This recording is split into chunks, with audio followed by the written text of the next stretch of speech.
Management ही है, ठीक है। Definition, example, properties, classification, processing issue. Transaction आपको पता है कि क्या है, एक्शन है जो आपकी डेटाबेस को एक कंसिस्टेंट स्टेट में किसमें ले जाती है, दूसरी कंसिस्टेंट स्टेट में। लेकिन ये पॉसिबल है कि एग्जीक्यूशन के दौरान आपकी डेटाबेस किस स्टेट में हो, इनकंसिस्टेंट स्टेट में हो।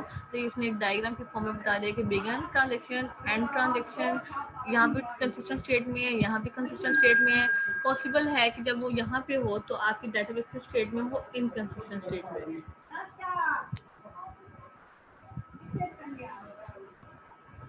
फिर इसने क्या किया डेफिनेशन में, उसने क्या किया स्टेट्स ऑफ ट्रांजेक्शन क्या क्या हो सकती है, एक्टिव हो सकती है, partially committed, committed, fail, aborted. हमने वैसे दो ही पढ़ी थी कि या तो कमिट होगी या अबॉर्ट। तो उसने स्टेट्स बताएंगे कि एक्टिव जब वो स्टार्ट करेगी एग्जीक्यूशन तो कौन सी स्टेट में होगी, एक्टिव। जब फाइनल स्टेटमेंट एग्जीक्यूट हो रही होगी तो वो किस में होगी, पार्शियली कमिटेड, कि वो कमिट होने वाली है। और जब वो हो जाएगी कमिट, मतलब सक्सेसफुली कंप्लीट हो जाएगी, तो वो कौन सी स्टेट में आ जाएगी, कमिटेड। अगर किसी भी नॉर्मल एग्जीक्यूशन की मतलब किसी भी वजह से आपकी कोई वो बाद में दोबारा वो प्रोसीड ना कर सके तो वो किस में चल जाएगी, फेल्ड में, ठीक है। और ट्रांजेक्शन, और जब फेल हो जाती है तो हम ट्रांजेक्शन को क्या करते हैं, रोल बैक कर देते हैं और कंसिस्टेंट डीबी को दोबारा उस स्टेट में ले जाते हैं जहाँ पर वो ट्रांजेक्शन स्टार्ट होने से पहले थी। तो हम वो क्या कर देते हैं, आप बोलते। तो ये स्टेट्स बताइए, टर्मिनेशन कंडीशन दो ही है, आप कमिटेड और आपकी कमिटेड और आपकी अबोर्ट। लेकिन ये स्टेट्स बताइए कि जब वो स्टार्ट होगी तो एक्टिव, अगर वो लास्ट स्टेटमेंट के पास पहुंचती है तो पार्शली कमिटेड, अगर वो कंप्लीट कर जाती है तो कमिटेड, अगर वो किसी वजह से फेल नहीं आगे प्रोसीड हो सकती है तो फेल, और फेल होने के बाद हम उसको क्या कर देते हैं, अबोर्टेड।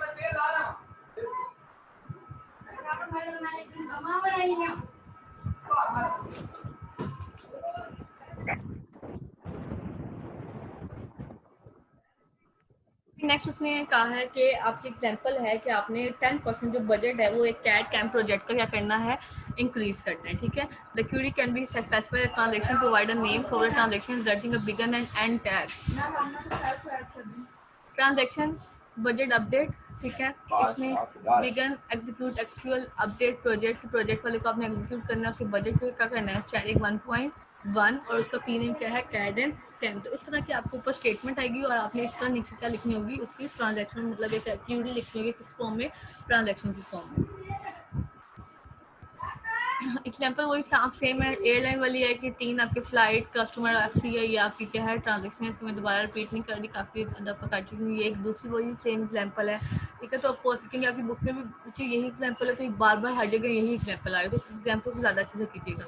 ट्रांजैक्शन में से क्या क्या 3 सेट होते हैं, read set, right set, base set. Read set में रीड आइटम्स आती हैं, राइट सेट में राइट वाले, और बेस में रीड और राइट का यूनियन आता है। अगर हम पहले देखें तो हम क्या कर रहे थे, उसकी कैपेसिटी और एस को रीड कर रहे थे तो रीड में आ गया। राइट हम क्या क्या कर सकते हैं, एस फोल्ड कर रहे थे, उसका फ्लाइट नंबर कर रहे थे, उसकी डेट कर रहे थे, उसका नेम और स्पेशल, ये किस में आ गया, राइट में। इन दोनों को मिलाएंगे तो वो कौन सा बन जाएगा, बेस सेट। ये हमने अपनी रिजर्वेशन वाली एग्जाम्पल का क्या लिखा है, आर एस, डब्ल्यू एस और बी एस। ये फॉर्मूला रिलेशन से बता दें कि टी एक ट्रांजेक्शन है तो एक्स कोई भी रिलेशन है, ओ आई जी आपकी रीड और राइट ऑपरेशन है, ठीक है। एन में आपकी आ जाती हैं टर्मिनेशन कंडीशन, अबॉर्ट और कमिट, ठीक है। उसके बाद में ये बता दें कि एक ऑर्डर होता है सारा। एक एक उसने एक फॉर्मुलेशन में से वही example, read X, read Y, X is to X plus Y, write X, और फिर उसकी उसने इंफॉर्मेशन और उसका ऑर्डर दूसरा दोनों में बता दें किस तरह वो है। डायग्राम की फॉर्म में भी उसने करके बता दिया कि आर ऑफ एक्स है, आर ऑफ वाई है, ये दोनों जा रहे हैं डब्ल्यू ऑफ एक्स के पास और फिर उसको क्या कर रहे हैं, कमिट कर रहे हैं। फॉर्मुलेशन का ठीक है ये है। उसके बाद देखें एसिड प्रॉपर्टीज है, वो क्या है, acid atomicity, consistency, isolation, durability. Atomicity का मतलब है या तो वो होगा या उसमें कोई भी कम नहीं होगा था, इधर एग्जीक्यूटिव कंप्लीट और नोटरी, तो पूरा का पूरी ट्रांजेक्शन कंप्लीट होगी या वो कुछ भी नहीं होगा। कंसिस्टेंसी में से क्या क्या डीबी को स्टेट में रखती है, कंसिस्टेंसी स्टेट में, क्योंकि वो कोई भी उसके जो कंस्ट्रेंट उस पर अप्लाई हुए होते हैं उसको वो वॉलेट नहीं करती। आइसोलेशन में उसने क्या कि executed if would be only one, कि एग्जीक्यूटेड अगर होगी, अगर वो एक ही है तो वो एग्जीक्यूट होगी, अदरवाइज अगर उसके साथ कोई और भी है तो जब तक वो सारे नहीं होंगे दूसरे को भी रिजल्ट राइट नहीं होगा।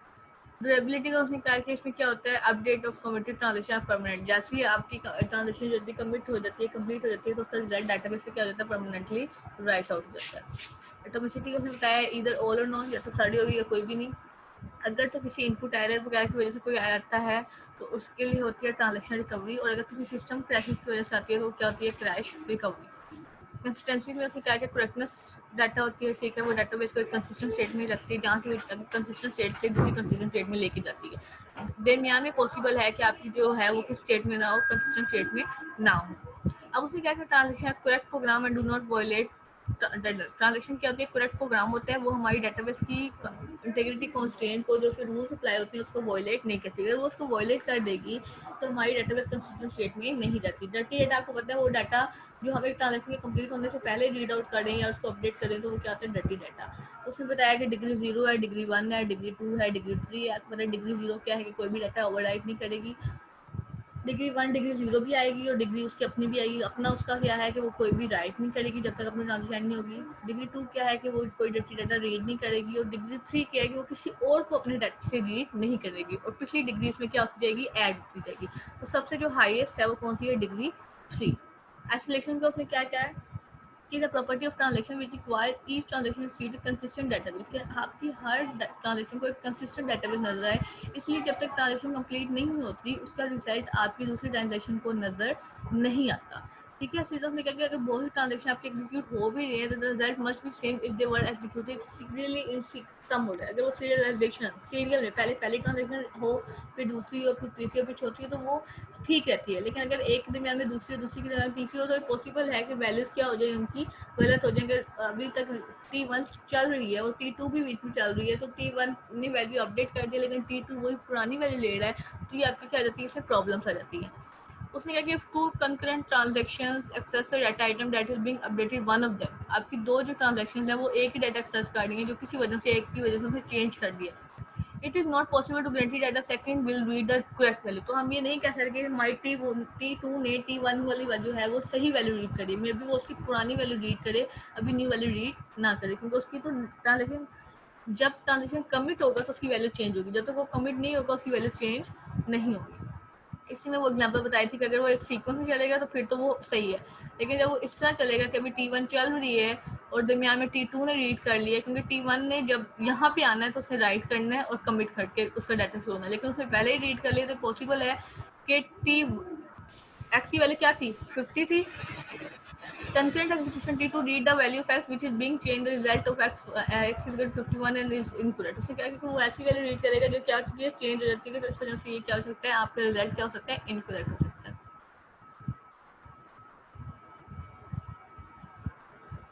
इसमें आपके प्रॉपर्टी ऑफ ट्रांजेक्शन में आपने पढ़ा था कि इसमें डर्टी डाटा होता है, फुली रीड होता है, पेंथम्स होते हैं। ठीक है, रीड उसने बताया था कि इनके थ्रू आपका कर सकते हैं, रीड अनकमिटेड आप कर दो तो इसमें आपके 3 फिनोमिनाज आर पॉसिबल हो सकते हैं। अगर आप रीड कमिटेड कर दो तो इसमें सिर्फ डर्टी डाटा नहीं हो सकता। ठीक है, आपका खुद ही रीड पेंथम तो पॉसिबल है लेकिन डर्टी डाटा नहीं। रिपीटेबल, ये मतलब उसके सोल्यूशन उसने बताया कि अगर ये आप करते हैं तो आपका ऐसा हो सकता है।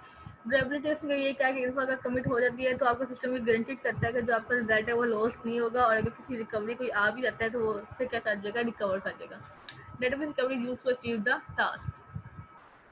क्लासिफिकेशन उसने कहा है कि अगर हम वाइज के टाइम के लिहाज से देखें तो ऑनलाइन और बैच होती हैं। अगर हम वैसे देखें तो जनरल होता है, जनरल में क्या होता है कि कोई भी reading and writing. Two step में क्या होता है कि पहले सारी क्या होंगी, रीडिंग, फिर क्या होगी, सारी राइटिंग। रिस्ट्रिक्टेड में क्या होता है, read x right W x, पहले वो राइट होने से पहले क्या होता है, रीड होता है। और एक्शन मॉडल में क्या होता है कि रीड राइट का पेयर होता है, read write read write read write read write. उसमें रीड और राइट भी क्या होते हैं, एटॉमिक्स पेयर होते हैं, तो ये उसमें बताया हुआ है। ठीक है, हम लोग जो अभी शुरू से पढ़ते आए हैं जो डिटेल में, वो कौन सा था, हमने फ्लैट ट्रांजेक्शन और नेस्टेड ट्रांजेक्शन। उसमें क्या स्ट्रक्चर के लिहाज से तो फ्लैट और नेस्टेड। फ्लैट में क्या होता है कि बिगन ट्रांजेक्शन स्टार्ट हुई और क्या होगी, एंड होती है। नेस्टेड में होता है कि हमने रिजर्वेशन वाली स्टार्ट किया, फिर एयरलाइन आई, फिर होटल आई और फिर एंड पे रिजर्वेशन। तो ये क्या होती है, और एक होती है वर्क फ्लो। वर्क फ्लो क्या होता है, जैसे बिजनेस प्रोसेस बड़े बड़े जो आपकी होती हैं उनको कंप्लीट करने के लिए आप क्या करते हैं, वर्क फ्लो। इसकी भी टाइम है, human oriented work flow, system oriented work flow, transaction work flow. Human oriented में क्या होते हैं, टास्क को परफॉर्म करने के लिए ह्यूमन इन्वॉल्व होते हैं। सिस्टम ओरिएंटेड में क्या होता है कि सारा टास्क आपका किस तरह हो जाता है, कंप्यूटर पे। और ट्रांजेक्शन में क्या होता है, दोनों होते हैं, ह्यूमन भी और सिस्टम ओरिएंटेड, इनका जो कॉम्बिनेशन को ट्रांजेक्शन। एग्जांपल ये थी कि T1 है customer request, T2 airline reservation, T3 hotel reservation, T4 क्या है, ऑटो रिजर्वेशन, T5 है बिल। तो T1 होगी कस्टमर रिक्वेस्ट आएगी, एयरलाइन रिजर्व होगी या तो होटल रिजर्व या ऑटो रिजर्व, और फिर इन दोनों का क्या हो जाएगा, बिल जनरेट हो जाएगा। ये क्या है, वर्क फ्लो की एग्जाम्पल।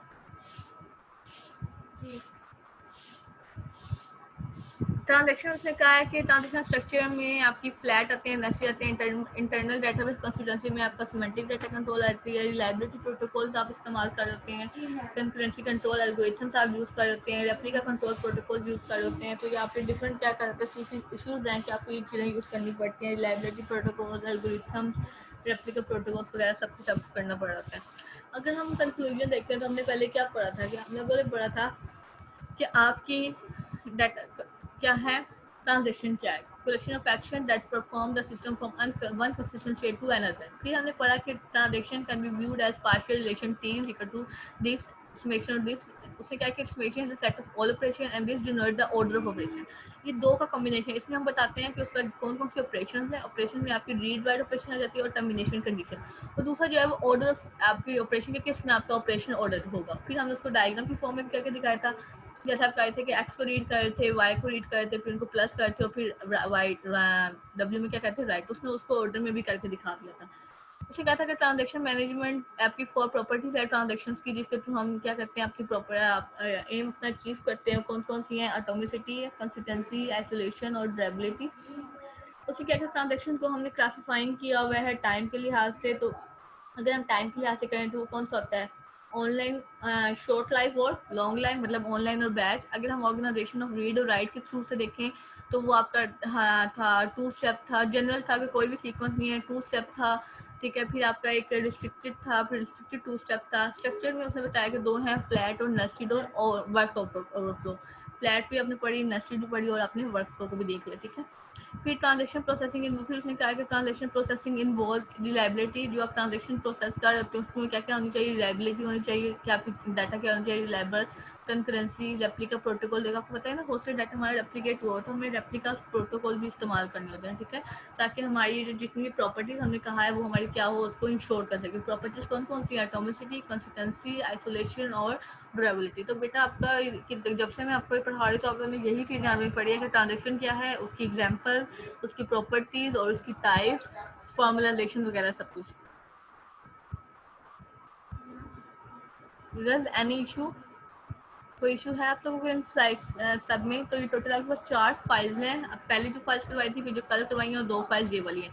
तो आपने देखोगे चारों में सेम ही चीज़ है। तो बेसिकली आप बुक से भी करोगे तो यही चीज़ होगी कि उसकी डेफिनेशन, एग्जाम्पल, उसकी टाइप्स, ठीक है, क्लासिफिकेशन, फॉर्मुलाइजेशन, उसका सारा एग्जाम्पल आपने देखा हर स्लाइड में तकरीबन सेम है, सारा वही सेम है सब में।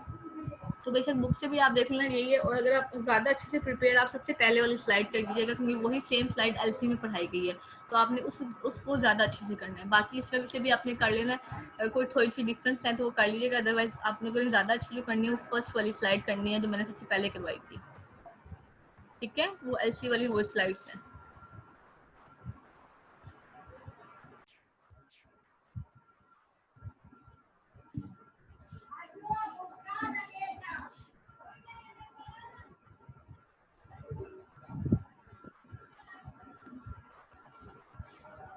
बस कुछ पूछना है तो पूछ लें आप लोग।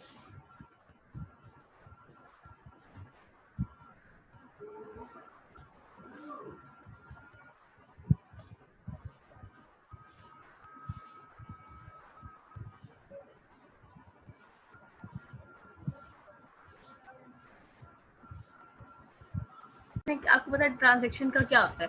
ट्रांजेक्शन क्या है, एक्शन है, कलेक्शन ऑफ एक्शन है जो हम डाटाबेस पे इम्प्लीमेंट करते हैं, वो क्या होती है हमारी ट्रांजेक्शन। इसमें 2 ही ऑपरेशन होते हैं, या हम रीडिंग कर रहे हैं या क्या कर रहे हैं, राइटिंग कर रहे हैं। इससे हमारी क्या होती है, हमें अपनी स्टेट की क्या रखनी चाहिए, कंसिस्टेंट, कि हमारी जो डाटाबेस है वो ट्रांजेक्शन से पहले भी कंसिस्टेंट हो और डाटाबेस के बाद उसके बाद भी क्या हो, कंसिस्टेंट हो।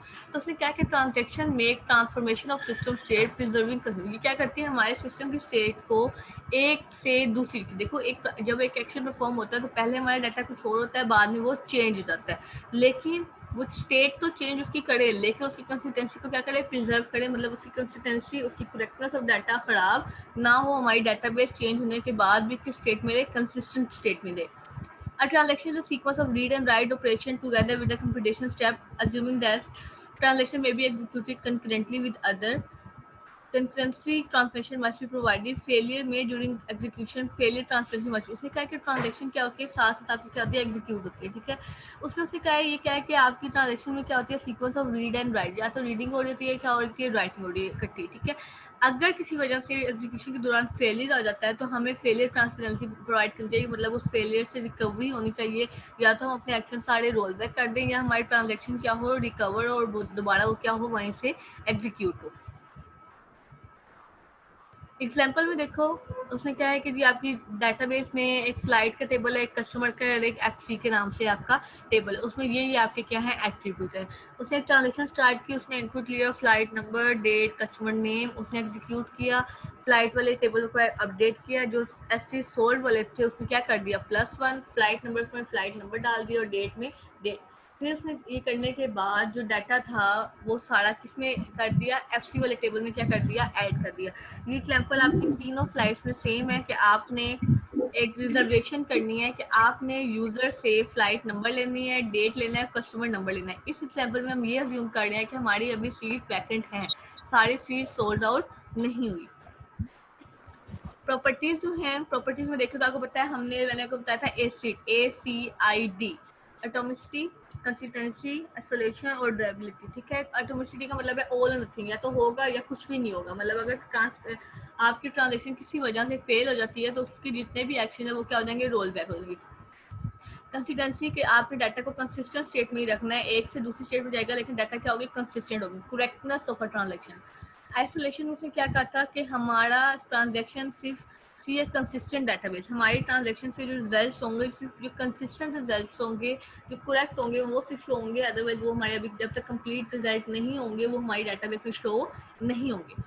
ड्यूरेबिलिटी का क्या उसने कहा, result of a transaction must survive system failure, कि हमारा जो है जो रिजल्ट आता है उससे हमारा सिस्टम, अगर हमारे किसी वजह से सिस्टम फेल भी हो जाए तो हमारा वो उसको क्या कर सकता है, रिकवर कर सकता है। तो रिमेंबर के लिए उसने कहा है कि हम ये कर सकते हैं एसिडिटी से, हमें ये पता है एसिड मतलब ACID। एटॉमिसिटी उसने कहा है कि ये क्या है, treated as unit of operation. उसने क्या कि या तो सारे या कोई भी नहीं, इधर all the action of transaction completed none, या तो सारे के सारे होंगे या कोई भी उसमें से नहीं होगा। उसने कहा कि अगर अपॉन द फेलियर, अगर किसी वजह से फेलियर आता है, can decide whether to terminate by completing the pending action और terminating the undoing action that has been. उसने कहा कि हम ये डिसाइड करते हैं, जब कोई भी फेलियर आता है तो हम ये डिसाइड करता है कि क्या सब जो एक्शंस हैं उन जो अभी होने वाले हैं उनको हम खत्म कर दें, या जो सिर्फ हमने एक्शन किए हैं हम उनको खत्म करें। तो ये हमने उस टाइम सोचना होता है कि हमने क्या करना है और उसके अकॉर्डिंग हम कम करते हैं, ठीक है। मेंटेसिटी और atomicity require recovery from failure, recovery failure से रिकवरी भी हमें करनी चाहिए, ठीक है। ट्रांजेक्शन फेलियर होता है, एक होता है ट्रांजेक्शन फेलियर और एक होता है सिस्टम फेल। ट्रांजेक्शन फेलियर मतलब किसी डाटा की वजह से डाटा गलत आया, इनपुट गलत आया, कोई डेड ब्लॉक आ गया है, तो ये कौन सी है, ट्रांजेक्शन फेलियर। तो इससे हमें क्या करनी चाहिए, ट्रांजेक्शन रिकवरी।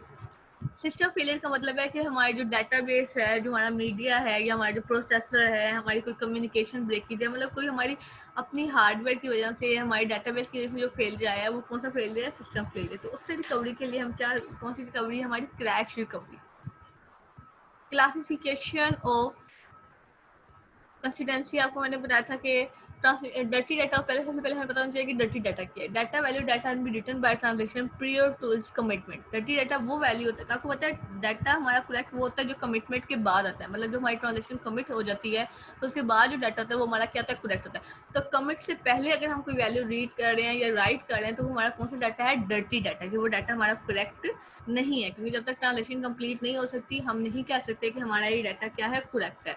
तो उसने क्या है कि इसमें डिग्री 0 है, डिग्री 1 है, डिग्री 2 है, डिग्री 3। डिग्री 0 में उसने क्या है कि वो कोई does not overwrite dirty data of other transaction, वो किसी और ट्रांजेक्शन का डर्टी डाटा ओवरराइट नहीं करेगा। डिग्री 1 में डिग्री 0 भी होगी और उसका अपना भी होगा। डिग्री 0 मतलब वो कोई ओवर राइटिंग नहीं करेगा डाटा राइटिंग का। डिग्री 1 का अपना क्या है, कमिट एनी राइट, जब तक ट्रांजेक्शन एंड नहीं होगा वो कोई डाटा राइट आउट नहीं करेगा, ना वो ओवर राइट करेगा डाटा डाटा किसी और ट्रांजेक्शन का, ना वो अपना राइट करेगा अपनी ट्रांजेक्शन खत्म होने से पहले। डिग्री 2 में डिग्री 1 है और डिग्री 1 में डिग्री 0, मतलब डिग्री 2 में डिग्री 1 भी आ जाएगी और डिग्री 0 भी आ जाएगी। डज नॉट रीड, पहले राइटिंग था अब वो रीडिंग नहीं करेगा, किसी और ट्रांजेक्शन का डर्टी डाटा रीड आउट नहीं करेगा। डिग्री 3 में उसने क्या कहा है, अदर ट्रांसलेशन डू नोट, अब दूसरी ट्रांसलेशन अब इस वाली का डाटा रीड आउट नहीं कर सकेगा ट्रांसलेशन कंप्लीट होने से पहले, क्योंकि आपको पता है ट्रांसलेशन कंप्लीट होने से पहले हमारी क्या होती है, आपका डाटा क्या होता है, डर्टी, मतलब डाटा करेक्ट नहीं होता, इसलिए हम उसका नाम क्या देते हैं, डर्टी डाटा। तो एक कंसिस्टेंसी है, इस तरह इन डिग्रीज को अगर हम फॉलो करते हैं तो हमारा डाटा क्या रहता है, कंसिस्टेंट रहते हैं। देखो अगर ट्रांजेक्शन 1 है, ट्रांजेक्शन 2 है, ट्रांजेक्शन 1 जो है वो हमारा ट्रांजेक्शन 1 अभी कंप्लीट नहीं हुई और ट्रांजेक्शन 2 उसका डाटा रीड कर लेता है, तो पॉसिबल है कि T1 बाद में जाकर कोई ऐसी चेंजेस करे कि उसकी वैल्यू चेंज हो जाए, तो T2 के पास तो पुराना डाटा है, तो ये डाटा हमारा क्या हो जाएगा, इनकरेक्ट हो जाएगा कि एक जगह कोई और वैल्यू है, दूसरी जगह कोई और है। इस वजह से ये हमारी कंसिस्टेंसी को उसने क्लासिफाई किया गया, जितनी ज़्यादा हम डिग्री रखेंगे उतनी ज़्यादा हमारा डाटा क्या होगा, कंसिस्टेंट होगा। आइसोलेशन, ठीक है, आइसोलेशन की आपको प्रॉपर जो बताया था, इसमें आपकी दो एग्जांपल है, वही सेम है कि अगर तो हम उसको सीक्वेंस में एग्जीक्यूट करें तो उसमें एरर आने का है ही नहीं, लेकिन अगर हम उसको इकट्ठा एग्जीक्यूट करें, T1 एग्जीक्यूट करें, साथ ही T2 को स्टार्ट कर दें, ठीक है, तो पॉसिबल है कि T1 जो है हमारी एक्स की वैल्यू क्या कर देगा, 51, लेकिन T2 हमारी वही पुरानी वैल्यू रीड करेगा, तो ये पुरानी वैल्यू है, ये तो क्या है हमारी, ये डर्टी डाटा है, क्योंकि वो वैल्यू क्या हो चुकी है, चेंज हो चुकी है। तो उसने क्या है कि लॉस्ट अपडेट है, उसने क्या किया कि incomplete result can not be seen by, जब तक रिजल्ट कंप्लीट नहीं होंगे हमारे दूसरे ट्रांजैक्शन को शो नहीं होगा, मतलब जैसे एक्स है ना, तो उसका रिजल्ट अभी कंप्लीट नहीं हुआ, रिजल्ट जहाँ कंप्लीट, तब तक वो हमारी इस ट्रांजैक्शन को नजर नहीं आएगा।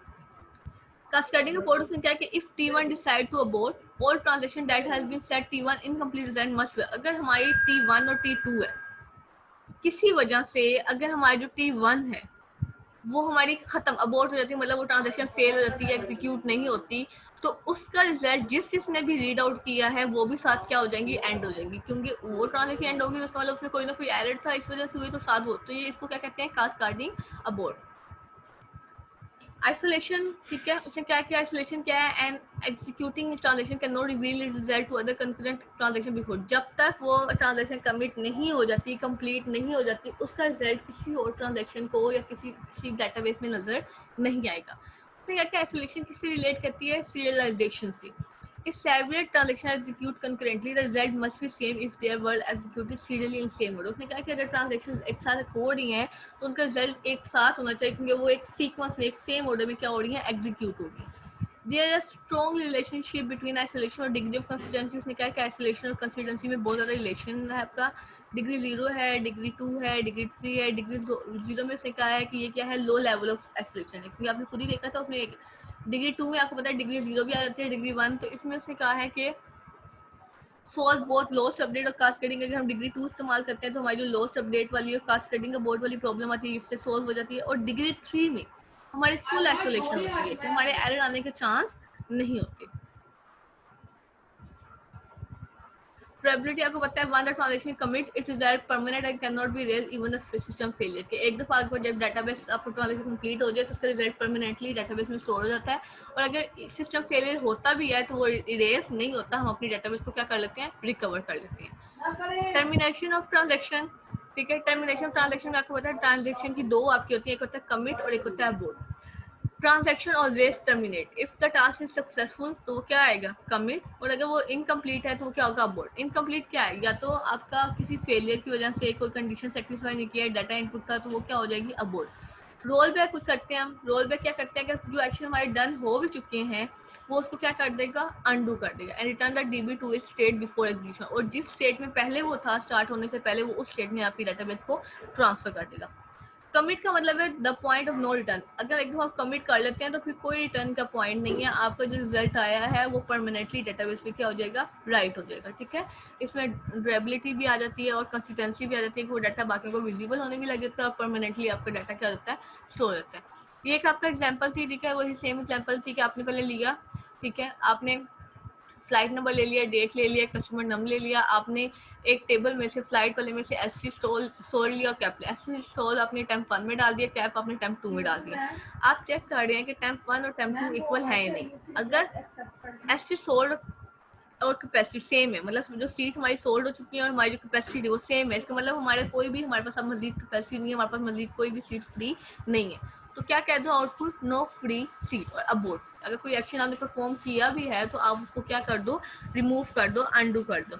अगर तुम्हारे पास ऐसा नहीं है तो फ्लाइट वाले टेबल को अपडेट करो, एसटी सोर में +1 कर दो, एफ नंबर फ्लाइट नंबर डाल दो, डेट में डेट डाल दो, और जो बाकी डाटा लिया था वो भी आप अपने एफसी वाले टेबल में क्या कर दो, इंसर्ट कर दो, और क्या कर दो, कमिट, और आउटपुट क्या कर दो, रिजर्वेशन कंप्लीट। तो या तो इसमें आप बोर्ड होगा या क्या होगा, कमिट। अगर सीट अवेलेबल नहीं है तो क्या हो जाएगा, बोर्ड, और अगर सीट अवेलेबल है तो क्या कर देगा, वो सारा डाटा इंसर्ट करके उसको क्या कर देगा, commit.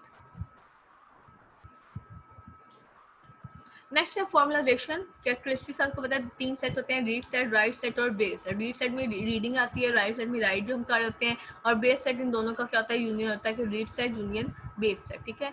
Insertion and deletion are omitted, discussion restricted to static database. उसने क्या कि इसमें इंसर्शन और डिलीशन को हम नहीं करते, हम सिंपल रीड सेट ले लेते हैं, राइट सेट की ये रीडिंग हो रही होती है, ये राइटिंग।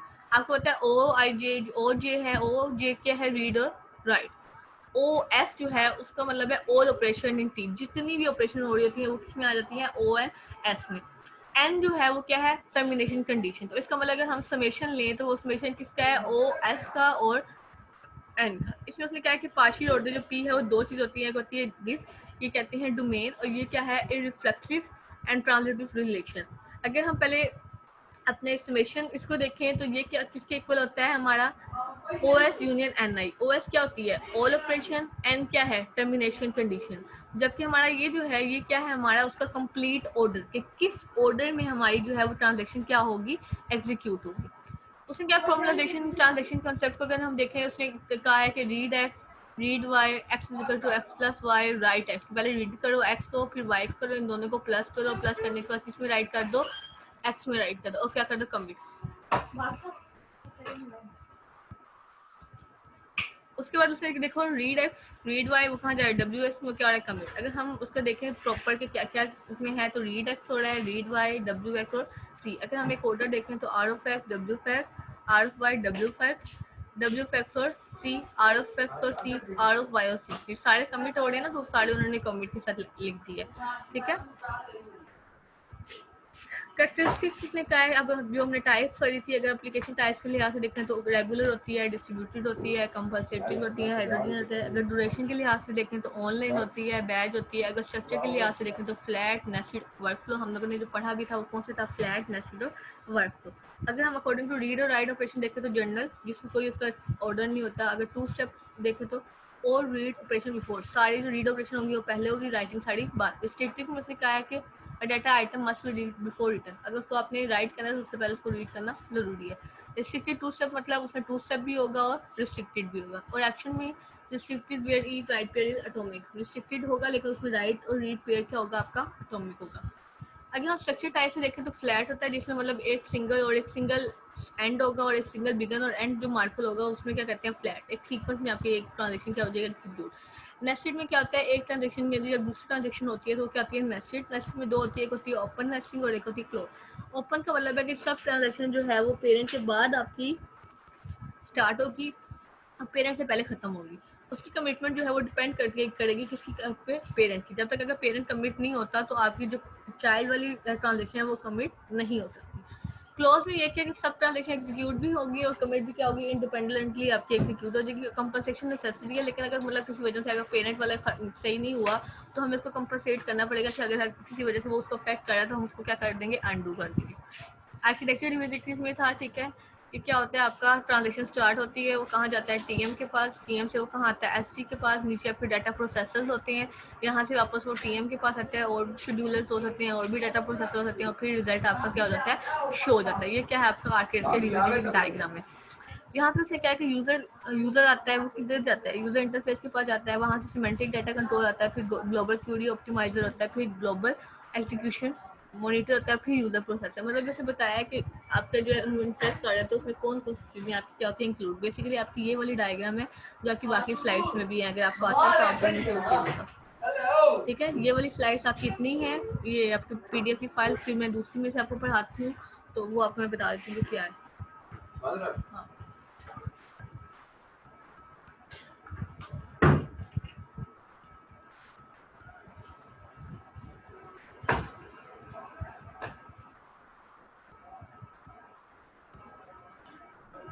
शफा बच्चे ड्यूरेबिलिटी जो है ना वो मतलब ये है कि आपका जैसे आपकी ड्यूरेबिलिटी क्या होती है, ड्यूरेबल चीज़ मतलब कि वो चीज़ एक ज़्यादा देर रहने वाली, ठीक है। उसने कहा है रिलायबल ड्यूरेबिलिटी, उसमें ये क्या है कि ड्यूरेबिलिटी क्या है कि एक दफ़ा आपके जब कमिट हो जाता है, मतलब आप अपनी ट्रांजेक्शन को सक्सेसफुली एग्जीक्यूट कर लेते हैं, तो वो वहाँ जाके क्या हो जाती है, परमानेंटली सेव हो जाती है। कहाँ पे? आपकी डाटाबेस में।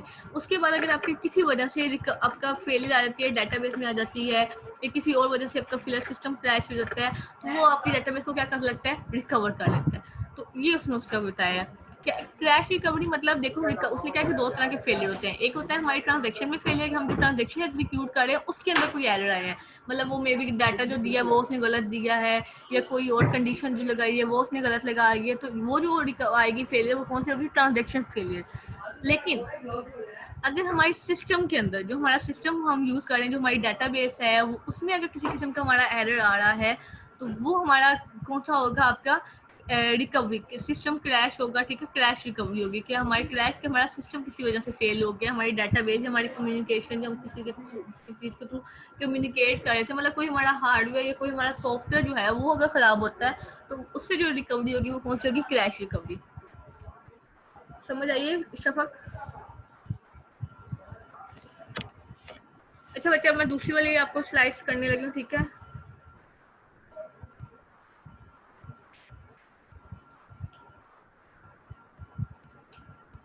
आई थिंक आप लोग ना इस मीटिंग को लीव करते हैं और हम अपनी नेक्स्ट मीटिंग स्टार्ट करते हैं। नेक्स्ट मीटिंग में वो दूसरी वाली मैं स्लाइड आपको कर देती हूँ। ये ना कि मैं अब स्टार्ट करूँ तो फिर मीटिंग एंड हो जाए, ठीक है गर्ल्स।